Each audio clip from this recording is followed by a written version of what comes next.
তো কনসেপ্টের সাথে সাথে আজকে আমরা একটা ক্লাস করব যেটা হচ্ছে পজিটিভ অ্যান্ড নেগেটিভ ওয়ার্ড। ঠিক আছে, তো এমন কোনো শব্দ আছে, এমন কিছু কিছু শব্দ আছে যে শব্দগুলো যদি আপনার অপশনে থেকে থাকে তাহলে আপনি চোখ বন্ধ করে একটা কারেক্ট আনসার দিয়ে দেবেন। আর যদি শব্দগুলো যদি আপনার অপশনে না থাকে তাহলে এই উত্তরটা আপনার কারেক্ট হওয়ার কোনো চান্স নাই। অর্থাৎ কিছু কিছু শব্দ আছে যেগুলো দেখা মাত্র আপনি বলতে পারবেন যে এই ওয়ার্ডটা আমার এই অপশনের মধ্যে আছে, তার মানে কী হবে, এটা কারেক্ট আনসার হবে। ধরে নিন 4টা অপশন আছে, 1 2 3 4, 4টা অপশন আছে। তো যদি কোনো অপশনের মধ্যে দেখতে পান যে সক্রিয়, শিশুরা সক্রিয়ভাবে কাজ করছে, দ্যাট ইজ কল, এই অপশনটা আপনার কারেক্ট আনসার হবে 100% কনফার্ম। বাকি অপশনগুলো আপনি এলিমিনেট করতে পারেন। তো এই ওয়ার্ডগুলো দেখেই আপনি কারেক্ট আনসার করতে পারবেন। তো এই কী ওয়ার্ড রয়েছে আমাদের পজিটিভ ওয়ার্ড, কোন কোন ওয়ার্ডগুলি নেগেটিভ ওয়ার্ড। পজিটিভ ওয়ার্ড মানে এই ওয়ার্ডগুলো থাকলে আনসার হবে, আর নেগেটিভ ওয়ার্ড যদি আমাদের অপশনে থাকে তো অপশনগুলো আপনি এলিমিনেট করে দেবেন। তো এই ক্ষেত্রে একটা কন্ডিশন আছে, কন্ডিশনটা আগে বলে রাখি। পজিটিভ নেগেটিভ ওয়ার্ড করার সময় একটু খেয়াল রাখবেন, যদি এখানে প্রশ্নে দেওয়া থাকে যে নিচের কোনটি সঠিক নয়, যদি বলে দেয় যে নিচের দেওয়া কোনটি সঠিক নয়, যদি বলে নিচের কোনটি সঠিক নয়, তার মানে যেটা নেগেটিভ হবে, যেটা আমাদের নেগেটিভ ওয়ার্ড যেটা ডিসকাস করব, তো নেগেটিভ ওয়ার্ড যেটা আমরা ডিসকাস করবো এটাই কিন্তু কারেক্ট হবে। কারণ কি, নেগেটিভের আনসার নেগেটিভই হয়। যদি বলে নিচের কোনটি সঠিক নয়, তার মানে সঠিক নয় মানে কোনটা, মানে যেটা নেগেটিভ হবে সেটা কিন্তু সঠিক নয়, তার মানে যেটা নেগেটিভ হবে সেটা সঠিক। আর যদি বলে নিচের কোনটা সঠিক, তার মানে যেটা পজিটিভ হবে সেটাই কিন্তু সঠিক হবে। ঠিক আছে, এটাই খেয়াল করবেন। তো পজিটিভ ওয়ার্ডগুলো আগে আমরা একটু দেখি, হাইলাইট করি। যদি কোনো অপশনে দেখেন সক্রিয় বা অ্যাক্টিভ, তখন সেটা হবে আমাদের কারেক্ট আনসার। যদি দেখুন চিন্তা ভাবনা, শিশুরা চিন্তা ভাবনা করছে, এটা একটা পজিটিভ ওয়ার্ড। যদি দেখুন সৃজনশীলতা, সৃজনশীলতা মানে ক্রিয়েটিভিটি, যদি কোনো অপশনের মধ্যে, এটা শুধু বাংলা প্যাডাগজির ক্ষেত্রে কাজে লাগবে আমি সে কথা বলিনি, যে কোনো প্যাডাগজির ক্ষেত্রে, হিন্দি প্যাডাগজি থাকলে বা ইংলিশ প্যাডাগজি আছে বা সিডিপি প্যাডাগজি আছে, এখানে কিন্তু এই ট্রিকটা কিন্তু সবসময় কাজে লাগবে। ঠিক আছে, এক্সেপশনাল 2-1টা কেস আছে, এগুলো ছাড়া বাকি সব জায়গাতে 99% জায়গাতে এই ট্রিকগুলো কাজে লাগবে। তারপর দেখুন সহযোগিতা করা, শিশুরা সহযোগিতা করে, একে অপরকে সাহায্য করে, সহযোগিতা করে, এটাও পজিটিভ ওয়ার্ড, এই ক্ষেত্রে কারেক্ট অ্যান্সার হবে সহযোগী হওয়া বা একত্রে কাজ করা, সবাই মিলে ইন্টিগ্রেটেডভাবে ক্লাস করছে, একত্রে কাজ করছে, এটা পজিটিভ ওয়ার্ড হবে, এটা কারেক্ট অ্যান্সার হবে। গঠনমূলক মানে কনস্ট্রাকটিভ ওয়েতে কাজ করছে, বা গঠনমূলক মূল্যায়ন মানে ফরমেটিভ অ্যাসেসমেন্ট, এটাও কারেক্ট অ্যান্সার হচ্ছে। সহজবোধ, স্বচ্ছ বা শিশু কেন্দ্রিক, যদি বলা হয় চাইল্ড সেন্ট্রিক এডুকেশন, সুতরাং শিশু কেন্দ্রিক, সেটা হবে কারেক্ট আনসার। যদি বলা হয় শিশুটা খুব স্পষ্ট উচ্চারণ করতে পারে, সেটা কারেক্ট আনসার, মানে স্পষ্ট থাকতে হবে, পরিষ্কার পরিচ্ছন্ন থাকতে হবে। অপসারী মানে ডাইভার্জেন্ট, যদি আমাদের দেওয়া থাকে অপশনে ডাইভার্জেন্ট থিঙ্কিং, তখন মনে রাখবেন সেটা হবে পজিটিভ ওয়ার্ড। আর যদি বলে কনভার্জেন্ট থিঙ্কিং, সেটা হবে কি নেগেটিভ ওয়ার্ড।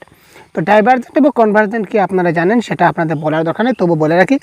ডাইভার্জেন্ট হলো কি, যে প্রশ্নের আনসার অনেকটা, একটা প্রশ্নের যখন অনেকগুলো আনসার হবে তখন সেটা হবে ডাইভার্জেন্ট। আর যে প্রশ্নের একটা মাত্র আনসার হবে, যেটা ফিক্স আনসার হবে, ফ্যাক্ট বেসড আনসার হবে, এই আনসারটা হবে আমাদের কি কনভার্জেন্ট থিঙ্কিং। তো কনভার্জেন্ট থিঙ্কিং বা কনভার্জেন্ট কোয়েশ্চন যেগুলো থাকবে, তো কনভার্জেন্টকে আমরা আরেকটা নামে জানতে পারি যেটাকে বলে ক্লোজ এন্ডেড কোয়েশ্চন। তো সে ক্লোজ এন্ডেড কোয়েশ্চন, এটাও কিন্তু আমাদের নেগেটিভ ওয়ার্ড। আর ডাইভার্জেন্টের আরেকটা নাম হচ্ছে কি ওপেন এন্ডেড কোয়েশ্চন। তো ওপেন এন্ডেড কোয়েশ্চন এটাও পজিটিভ ওয়ার্ড, আর ডাইভার্জেন্ট থিঙ্কিং এটাও কি আমাদের পজিটিভ ওয়ার্ড। ঠিক আছে, নেক্সট। বিপথগামী বা পাঠ উদ্ধার করা মানে ডিকোডিং করা কিন্তু most positive word. Reading means with understanding, অর্থাৎ কি ডিকোডিং করা, একটা পাঠ পড়ে পাঠের সমস্ত অর্থগুলো যাতে আমরা বুঝতে পারি, এটাকে বলা ডিকোডিং করা। তারপর দেখুন আবিষ্কার করা মানে কি ভাই, এটা ইনোভেটিভ কিছু করা, ডিসকভারি, ইনোভেট আইডিয়াস, শিশুরা যখন নিজে থেকে নিজে কিছু আবিষ্কার করতে পারবে, এই ধরনের অপশন যখন আপনি দেখবেন তখন সেটা আপনি চোখ বুঝে কারেক্ট অ্যান্সার করে দেবেন। আলোচনা, discussion, wow most positive word, যেখানে দেখবেন যে শিশুরা নিজেদের মধ্যে আলোচনা করছেন বা শিক্ষক মশাই ক্লাসে একটা বিষয় নিয়ে কিছু আলোচনা করছেন, সেটা 100% কারেক্ট, সেটা পজিটিভ ওয়ার্ড, এটা কারেক্ট অ্যান্সার হওয়ার চান্স। তারপর আলাপ আলোচনা, অন্বেষণ করা মানে কি খোঁজা, শিশুরা খুঁজে কিছু একটা করছে, নিজেতে কিছু একটা করে বের করার চেষ্টা করছে, অন্বেষণ করা, সেটা কারেক্ট আনসার। বিশ্লেষণ করা বা অ্যানালাইজ করা, বিশ্লেষণ মানে শিশুরা কিছু একটা বিশ্লেষণ করতে চাইছে। অনুসন্ধান করা, উন্নতি করা, বৃদ্ধি করা, এই সবগুলো হচ্ছে কি এক একটা পজিটিভ ওয়ার্ড। এই ওয়ার্ডগুলো একটু মনে রাখুন বা কপিতে নোট ডাউন করে রাখুন, ভিডিওটা পজ করে আপনাদের পরীক্ষায় কাজে লাগবে।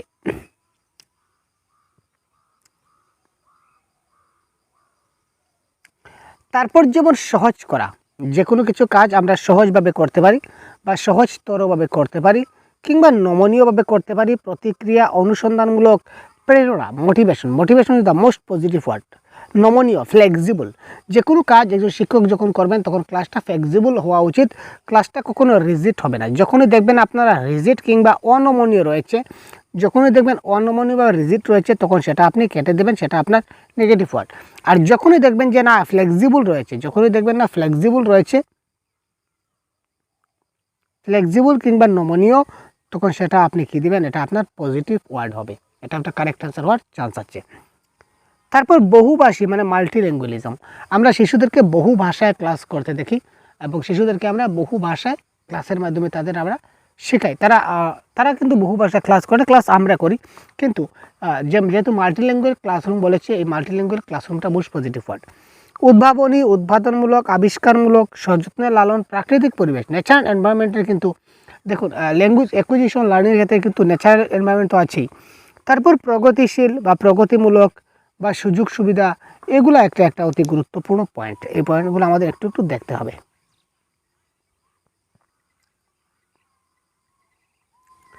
নেক্সট হচ্ছে শিক্ষাদান করা, শিক্ষাদান একটা পজিটিভ ওয়ার্ড।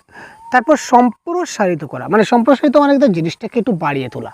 শিশুরা এক জানে, আমি তাকে একের সঙ্গে সঙ্গে তাল মিলিয়ে আমি তাকে 2, 3, 4 পর্যন্ত শিখে নিলাম, জিনিসটাকে একটু বর্ধিত করলাম, ক্রম অনুসারে তাকে বর্ধিত করলাম, সম্প্রসারিত করলাম। খুঁজিয়া বাইর করে এমন কিছু জিনিস, যেমন ডিসকভারি, মানে কি শিশুটা এমন কিছু নতুন কিছু আবিষ্কার করতে চলেছে বা নতুন কিছু সে খুঁজে নিজে বাহির করছে, এই ধরনের যদি হয় তখন সেটা হবে পজিটিভ ওয়ার্ড। তারপর ব্যক্তিগত পার্থক্য মানে ইন্ডিভিজুয়াল ডিফারেন্স, প্রত্যেক শিশুই কিন্তু আলাদা, প্রত্যেকটা শিশুই কিন্তু ইন্ডিভিজুয়ালি ডিফারেন্স রয়েছে, কারোর সঙ্গে কারো কোনো মিলমিশ থাকছে না, তারা প্রত্যেকে কিন্তু ইন্ডিভিজুয়ালি ডিফারেন্স রয়েছে। তারপর উদ্ভাবনমূলক বলেছিলাম, অর্থপূর্ণ, বহুভাষী, বর্ধিত করা, অভিজ্ঞতা মানে কি দেখুন এক্সপিরিয়েন্স, ঠিক আছে, এক্সপিরিয়েন্স।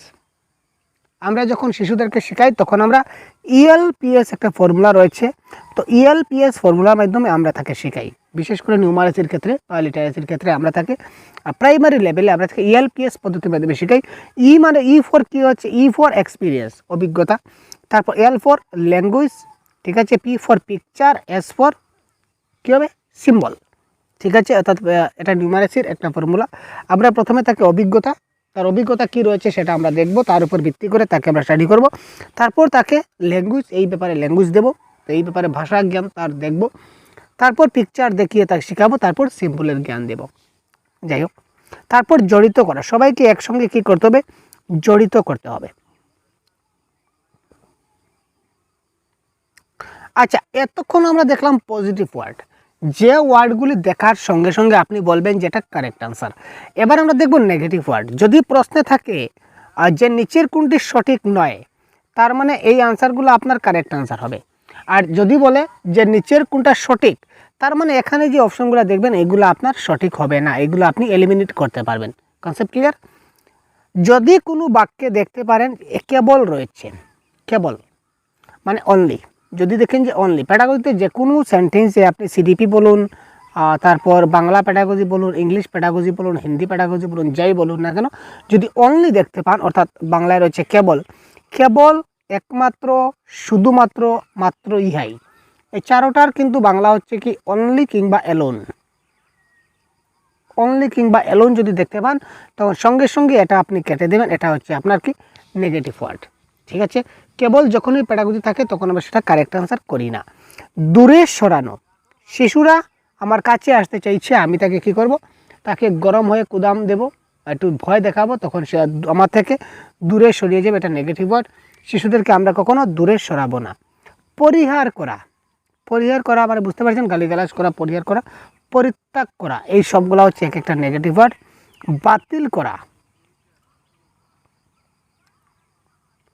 বাতিল করা, আক্রমণাত্মক বা মারমুখ, পক্ষপাত মানে বুঝতে পারছেন তো, লিঙ্গ পক্ষপাত মানে ছেলেদেরকে বেশি প্রেফার করব, মেয়েদেরকে কম দেব, মেয়েদেরকে একটু বেশি প্রেফারেন্স দেবো, ছেলেদেরকে কম প্রেফারেন্স দেবো, এই ধরনের লিঙ্গ পক্ষপাত আমাদের করা উচিত নয়। যখনই দেখবেন যেখানে পক্ষপাতিত্ব কাজ চলছে, সঙ্গে সঙ্গে ক্যান্সেলটা এলিমিনেট, অপশনটা এলিমিনেট, গেট আউট। যথারীতি যেমন আছে তেমন, যথারীতি, আচ্ছা একটা আছে যথারীতি। যথারীতি মানে বুঝতে পারছেন তো, মানে যেমন আছে তেমন যদি থাকে বা যথারীতি থাকে মানে কপি পেস্ট করা। একজন শিক্ষক মশাই ব্ল্যাকবোর্ডে যেমন লিখছেন ছাত্রছাত্রীরা ঠিক তেমনি খাতায় নোট ডাউন করছে, দ্যাট ইজ কল নেগেটিভ। এটা নেগেটিভ। শিক্ষক ব্ল্যাকবোর্ডে লিখছেন আর দেখে দেখে ছাত্ররা যেমন লিখছে ছাত্ররাও ঠিক তেমনি খাতায় লিখছে, তার মানে সেখানে জ্ঞান বিকাশিত হলো না। That is the clear point, এটা মাথায় রাখুন। তারপর অতিক্রম করা বা অনগ্রসর, অদক্ষ, বোঝা। শিশুদের মাথায় আমরা বোঝা চাপিয়ে দিই না, তাদেরকে ভার দিই না, চাপ সৃষ্টি করা যায় না, তাদের ক্ষেত্রে আমরা বাধা হয়ে দাঁড়াতে পারি না। একটা শিক্ষা একটা কোনো প্রতিবন্ধক নয়। তারপর অন্তরায়, অন্তরায় মানে বাধা, ঠিক আছে। আমরা কি করতে পারি না, তুলনা করতে পারি না, কারোর সঙ্গে কারোর তুলনা করতে পারি না। তবে একটা জিনিস তুলনা করতে পারি, এটা মাথায় রাখুন। তুলনা শব্দ বলতে নেগেটিভ ওয়ার্ড, ঠিক আছে, কিন্তু যদি একটা অপশন দেখুন যে তার আগে সে কতটুকু পারত, একটা শিশু তার আগের কি জ্ঞান রয়েছিল আর বর্তমান তার কি জ্ঞান রয়েছে, এটার যদি আমরা তুলনা করি তখন সেটা কিন্তু নিঃসন্দেহে পজিটিভ হবে। একটা মাথায় রাখুন। যেমন রহিমের সঙ্গে রহিমের সঙ্গে যে রাজুর কম্পারেটিভ তুলনা, যে রহিম একটু বেশি পারে, রাজু কম পারে, রহিম বেশি পারে, এই দুজন ব্যক্তির সঙ্গে তুলনা কখনোই পজিটিভ ওয়ার্ড হবে না, এটা সবসময় নেগেটিভ। কিন্তু একজন ব্যক্তি যেমন রাজু হচ্ছে একজন ব্যক্তি, ওই রাজু যে ব্যক্তি রয়েছে বা ওই যে ছাত্র রয়েছে আমার, ওই ছাত্রর কি বলেছে ভাই, ওই ছাত্রের তার আগে সে কতটুকু পারতো এবং বর্তমান কতটুকু পারছে, এর যে একটা কম্পারেটিভ করবো বা এর যে একটা তুলনা করবো, এটা কিন্তু পজিটিভ হবে। That is the clear. তো তুলনা পজিটিভ নেগেটিভ দুটার ক্ষেত্রে কাজ করবে। তো কীভাবে কাজ করবে বলে দিলাম। তারপর উপমা দেওয়া, আমরা কারোর সঙ্গে কারো কোনো উপমা দেই না, আমরা কারোর সঙ্গে কারো কোনো উপমা দিই না। যে দেখো আজকে রাজু এত ভালো পারছে, রহিম তুমি তো গাদাই থেকে গেলে, তোমার দ্বারা আর কিছু হলো না, অর্থাৎ তাকে আমরা ছোটো করলাম। তো এই ধরনের কখনো আমরা করতে যাব না। তারপর বিশদে আলোচনা, মানে আমরা কি করি না, সবসময় মনে রাখবেন বিশদ মানে কি ডিটেল। যখন ওই অপশনে দেখবেন যে ডিটেল আছে তখন সঙ্গে সঙ্গে এটা কেটে দেবেন। আমরা কখনো ছাত্রদেরকে ডিটেল এক্সপ্লেনেশন দিই না, আমরা তাকে কী দিই, ক্লিয়ার এক্সপ্লেনেশন দিই। আগে বলেছিলাম না স্বচ্ছ, এটা হচ্ছে ক্লিয়ার। যখনই দেখবেন ডিটেল আছে, ডিটেল এক্সপ্লেনেশন, তখন সেটা নেগেটিভ ওয়ার্ড হবে, সেটা ক্যান্সেল। আর যখন দেখবেন ক্লিয়ার এক্সপ্লেনেশন আছে তখন সেটা হবে আমাদের পজিটিভ ওয়ার্ড, ঠিক আছে। আচ্ছা, বিশদ মানে সবিশেষ আমরা দেখলাম। নিষ্কাশন করা, পরিহার করা, এটা আগে হয়ে গেছে। আচ্ছা, তারপর দেখুন অপসারিত করা। অপসারিত মানে তোমার দ্বারা কোনো কিছু হবে না, তোমাকে এখান থেকে বহিষ্কৃত না। পরীক্ষা নেওয়া, মোস্ট নেগেটিভ ওয়ার্ড হচ্ছে পরীক্ষা নেওয়া। পরীক্ষায় ভালো রেজাল্ট করার জন্য, পরীক্ষায় ভালো মার্ক পাওয়ার জন্য আমরা ছাত্রছাত্রীরা কী করি, ভালোভাবে পড়াশোনা করাই, তাদেরকে আমরা পজিটিভলি করি যে তারা যাতে কী করতে পারে, পরীক্ষায় ভালো নম্বর গেইন করতে পারে। কিন্তু এটা আমাদের কখনো কাম্য নয়, কখনো টার্গেট নয়। প্রতিযোগিতা, আমরা কখনো প্রতিযোগিতা করাতে পারি না। তারপর প্রতিদ্বন্দ্বিতাও করাতে পারি না। সমালোচনা করা, এটাও কিন্তু সম্ভব নয়, আমরা সমালোচনা করাই না, ঠিক আছে। সমালোচনা মানে ক্রিটিসাইজ, আমরা কখনো কারোর ক্রিটিসাইজ করতে পারি না। তারপর মূল্য নিরূপণ করা, কোনো ছাত্রের নিন্দা করা, চর্চা করা, কঠোর সমালোচনা করা, অভিযোগ করা। যেমন অনেক প্রশ্নই আমরা অনেক সময় দেখতে পাই যে আপনার ক্লাসে আপনার ছাত্র এই সমস্যা করছে, আপনি তার গার্জিয়ানের কাছে কী করলেন, অভিযোগ করলেন কিংবা নালিশ করলেন, বা আপনি হেড টিচারের কাছে গিয়ে তার ব্যাপারে নালিশ করলেন বা অভিযোগ করলেন। এই ধরনের অপশন যখনই দেখবেন তখন সঙ্গে সঙ্গে আপনারা কেটে দেবেন, এটা সম্ভব নয়। তারপর নিয়ন্ত্রণ করা, শাসন করা, তারপর অভিসারী, যেটা বলেছিলাম কনভার্জেন্ট থিঙ্কিং, এটা সবসময় কী হবে, নেগেটিভ ওয়ার্ড। তারপর পেশা, তার পেশা সম্বন্ধে বা বৃত্তি সম্পর্কে আমরা কখনো কিছু বলবো না, যে ভবিষ্যতে তোমাকে আমরা একটা চাকরি পাইয়ে দেবো যার জন্য তোমাকে পড়ো, বুঝি না। তার ভবিষ্যৎ জীবনের কি হবে কি না সেই নিয়ে আমরা জানি না, আমাদের উদ্দেশ্য তাকে শেখানো, বাস এতটুকুই শেষ। তারপর দেখি নকল করা। নকল করা তো জানেনি, পজিটিভ না নেগেটিভ জানা আছে ভাই, এটা ভালো জিনিস না, মোটেই না। এক কেন্দ্রামুখী না, মোটেই না। টিচার কেন্দ্রিক বা এক কেন্দ্রামুখী বা সেন্ট্রালাইজেশন, সেটা হবে না। ছাত্ররা কি হতে হয়, বহুমুখী প্রতিভা থাকতে হয়, অনেক কিছু জিনিস তাদের জানতে হয়, অনেক বিষয়ে তাদের জ্ঞান থাকাটা প্রয়োজন, এক বিষয়ে থাকলে সেটা সম্ভব নয়। তারপর বিতর্ক করা বা বিতর্ক করা যাকে বলি, আত্মবিশ্বাসহীন করা, তাদের মধ্যে সেলফ কনফিডেন্সটা বাড়াতে হবে। ইয়েস, তোমার দ্বারা হবে, সেলফ কনফিডেন্স হাই করতে হবে। এখানে লো সেলফ কনফিডেন্স হলে হবে না, বা আত্মবিশ্বাসহীন করা চলবে না, ঠিক আছে। আজকে আমি যদি বলি আমার দ্বারা কোনো কিছু হবে না ভাই, এই যে তুমি পড়ছো আমার দ্বারা কোনো কিছু হবে না, মনে হয় না তোমার দ্বারা কোনো কিছু হবে। তার মানে যে আত্মবিশ্বাসটাকে কমিয়ে দিলাম, তার মানে আসলেই কিছু হবে না। আমাকে এইভাবে করতে হবে, ইয়েস আমি পারবো। কে বলেছে আমি পারবো না ভাই? আপনি বলেছেন আমি পারবো না, চ্যালেঞ্জ, আমি পেরে দেখাবো। আপনি কি বলেন আমি 130 পাবো না সিটের পরীক্ষায়? আরে ভাই 130+ পেয়ে আমি আপনাকে দেখাবো, দ্যাট ইজ মাই চ্যালেঞ্জ। এই চ্যালেঞ্জটা, এই যদি সেলফ কনফিডেন্স আপনার মনে থাকে তাহলে 100% গ্যারেন্টি আপনি 130 পাবেন।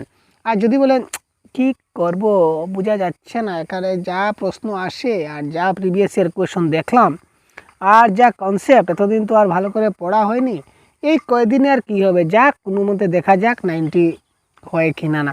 তার মানে আপনি 90 পাচ্ছেন না। এই যে আপনার আত্মবিশ্বাস যেটা হীন করে দিয়েছেন, যার ফলে আপনার কী হচ্ছে না, 90ও পাচ্ছেন না, সেটা 100% গ্যারেন্টি কনফার্ম। চাহিদা, ছাত্রদের চাহিদা পূরণ করতে আমরা যাই না, ছাত্রদের দাবি পূরণ করা আমাদের কর্তব্য নয়। সুতরাং এইগুলো হচ্ছে কি এক একটা নেগেটিভ ওয়ার্ড পেডাগজির ক্ষেত্রে। আরও কিছু নেগেটিভ ওয়ার্ড আছে, এগুলো দেখি। এগুলো হচ্ছে মহামন্ত্র, এই ওয়ার্ডগুলো হচ্ছে ট্রিক বা এগুলো মহামন্ত্র। এগুলো জানা মাত্রই আপনি কিন্তু কারেক্ট আনসার অপশনে সলভ করতে পারবেন, এলিমিনেট করতে পারবেন। বিভাজন করা, আমরা কখনো বিভাজন করি না। বিভাজন মানে কি, দুটা দলে ভাগ করলাম, এক দলকে পড়ালাম আর এক দলকে পড়ালাম না, দ্যাট ইজ কল বিভাজন, মোটেই না। তারপর হচ্ছে বৈষম্য, বৈষম্য তো বুঝতে পারছি। তারপর সংজ্ঞা বা ফরিয়াদ, ফরিয়াদ মানে অজুহাত যাকে বলা হয়, আর কৈফিয়ত যাকে বলে, কৈফিয়ত আমরা দিই না। তারপর বিভক্ত করা, দুটা তিনটা দলে ভাগ করলাম, তো একটা দলকে আমরা পড়ালাম আর একটা দলকে না না না তোমরা পারো না, তোমরা গাধার দল। যারা সবচেয়ে ভালো পড়ে, আমরা বলি না যারা সবসময় বেশি পারে তাদেরকে দিয়ে এক দল তোমাদের পড়াবো, আর যারা কোনো কিছু পড়াশোনা করে না, আরে এগুলা গাধার দল, এগুলা কোনো কিছু পারবে না, যা শেষ, তোমাদেরকে পড়াতে হবে না, যা তোমরা অন্য একটা দল। মনে মনে আপনি ওইভাবে দুইটা দলে বিভক্ত করে, সেটা নেগেটিভ ওয়ার্ড। সবাইকে একসঙ্গে রেখে আপনার ক্লাস করতে হবে, সবাইকে সমানভাবে শেখাতে হবে। ঠাসিয়ে ভরে দেওয়া, শিক্ষাটাকে ঠাসিয়ে ভরা যায় না, ঠাসা যায় না, নকলকরণ যায় না। শারীরিক শাস্তি, মানসিক শাস্তি, দৈহিক শাস্তি, এনি কাইন্ড অফ শাস্তি ইজ কল্ড নেগেটিভ ওয়ার্ড। শারীরিক শাস্তি, মানসিক শাস্তি, দৈহিক শাস্তি, এনি কাইন্ড অফ শাস্তি ইজ নেগেটিভ ওয়ার্ড। আমরা শিশুদেরকে যে কোনো প্রকারে শাস্তি দিতে পারি না, যেটা হচ্ছে নেগেটিভ ওয়ার্ড। বক্তৃতা দেওয়া অর্থাৎ লেকচার মেথড কিন্তু মোস্ট অফ দ্য টাইম সেটা কী হয়, নেগেটিভ ওয়ার্ড হয়। অর্থাৎ লেকচার মেথডে দিলে প্রাইমারি লেভেলে ছাত্ররা শিখতে পারে না। তো লেকচার মেথড নিয়ে আমি ডিটেলসে ক্লাসে আলোচনা করেছি, আপনারা দেখেছেন। তো জেনারেলি বক্তৃতা দেওয়া হচ্ছে একটা নেগেটিভ ওয়ার্ড। অর্থাৎ লেকচার মেথড যখন আমরা পড়বো তখন প্রাইমারি লেভেলে শিশুরা বুঝতে পারে না, বুঝতে অসুবিধা হয়। শিক্ষক কিংবা শিক্ষার্থী কখনোই অলস হবেন না, কাজ কম করাবেন না, কাজ বেশি বেশি করাবেন, জিনিসটাকে হ্রাস করতে দেবেন না, জিনিসটাকে যত দিন যাবে তত বাড়িয়ে নিয়ে যাবেন, কমার দিকে আপনি আসবেন না। তারপর প্রভুত্ব করবেন না বা উস্তাদি দেখাবেন না। ইয়েস, উস্তাদি, আমরা একটা বলি না যে উস্তাদি, কখনো আপনি কি করবেন না, উস্তাদি আপনি দেখাতে যাবেন। আর অনেকগুলো রয়েছে দেখি। পরম পাণ্ডিত্য, আপনি সব কিছুই জানেন, আপনি জ্ঞানের লাঠের গুরু, মানে আপনার মতো জ্ঞানী ব্যক্তি এই পৃথিবীর সংসারে আর কেউ নেই, এই ধরনের পরম পাণ্ডিত্য আপনি দেখাতে যাবেন না, এটা হচ্ছে নেগেটিভ ওয়ার্ড, এটা জেনে রাখুন। আধিপত্য বিস্তার, আমার দ্বারাই সব কিছু হবে, আপনি সর্বে সর্বা, আপনি আধিপত্য বিস্তার করে রেখেছেন, এটা কখনো করবেন না। এরপরে কণ্ঠস্থ করা, মুখস্থ করা, গলস্থ করা, নাকস্থ করা, আগে আমি প্রত্যেকটা ক্লাসে বলি, যদি আমরা কোথাও মুখস্থ করা দেখতে পাই, কণ্ঠস্থ করা দেখতে পাই, তখন সেটা নেগেটিভ ওয়ার্ড হবে। আমরা মুখস্থ করে কখনো কী করি না, শিখি না, জিনিসটা বুঝে আমরা শিখি। তারপর দোষ, ত্রুটি, অপরাধী, তারপর ভুল, ভয়, আশঙ্কা, ভীতি, আতঙ্ক, ডর, ত্রাস, অন্তরায়, বাধা, এই সবগুলো কিন্তু এক একটা নেগেটিভ টার্ম, মাথায় রাখুন। ঝগড়া করা, ব্যক্তি প্রতিবন্ধকতা, উপেক্ষা করা, অগ্রাহ্য করা, আমরা কোনো কিছু, ছাত্ররা কোনো কিছু করলে সেটা আমরা অগ্রাহ্য করব, সেটা আমাদের পক্ষে ক্ষমতা সম্ভব নয়। সবগুলা জিনিসটাকে আমাদের কী করতে হয়, গ্রাহ্য করতে হয়, মানিয়ে নিতে হয়। তারপর আমরা কোনো ছাত্রকে কী করতে পারি না, ভাই অবহেলা করতে পারি না। তারপর প্রত্যাখ্যান, ছাত্ররা যে কোনো কিছু যদি বলে আমরা কী করতে পারি না, প্রত্যাখ্যান করতে পারি না, অবজ্ঞা করতে পারি না। আবার আমরা কী করতে পারি না, অস্বীকার করতে পারি না। কেমন, আমরা অস্বীকার করতে পারি না, আর জিনিসগুলোকে আমরা কী করতে পারি না, বাতিল করতে পারি না। যা করি সেগুলো ছাত্ররা যাই করে সেটা আমাদের স্বীকার করতে হয়, মানিয়ে নিতে হয়, সবসময় বাতিল করতে, নাল অ্যান্ড ভাইলেট আমরা করতে পারি না। তো এই ছিল আজকের পজিটিভ এবং নেগেটিভ ওয়ার্ডের একটা ছোট্ট আপনাদের ক্লাস। তো কেমন লাগলো আপনারা জানাতে ভুলবেন না, এবং আপনারা কে কোথা থেকে ক্লাসটা দেখছেন অবশ্যই কমেন্ট বক্সে আমাদের জানাবেন। তখন আমরা দেখতে পাবো যে আমাদের দেশের বন্ধু বিদেশের বন্ধু কয়জন আছেন, ঠিক আছে, রাজ্যের বন্ধু এবং বহিরাজ্যের বন্ধু আমাদের কয়জন আছেন সেটা আমরা দেখতে পাবো। তো কে কোথা থেকে কমেন্ট করেছেন দেখেছেন সেটা অবশ্যই আপনারা কমেন্ট বক্সে জানিয়ে দেবেন, ঠিক আছে। তো পরীক্ষা এসে গেছে, আর বেশি সময় নেই, খুব তাড়াতাড়ি আমাদের প্রিভিয়াস ক্লাসগুলো দেখে নিন। অনেকগুলো ম্যারাথন ক্লাস আছে, তো ম্যারাথন ক্লাসগুলো ভালো করে দেখে নিন, কনসেপ্ট ক্লিয়ার হয়ে যাবে। পিওয়াইকিউ ক্লাস রয়েছে, প্রতিদিন পিওয়াইকিউ ক্লাস হচ্ছে, তো পিওয়াইকিউ ক্লাসগুলো দেখে আপনারা কনসেপ্টটা ক্লিয়ার করুন, ঠিক আছে। তো পরীক্ষায় একটা ভালো নম্বর নিয়ে আসুন এই প্রত্যাশা রাখছি। তো পরবর্তী অন্য একটা টিপস এবং ট্রিক্স নিয়ে আপনাদের সঙ্গে আবার উপস্থিত হব। ততক্ষণে ভাই টাটা, গুড নাইট।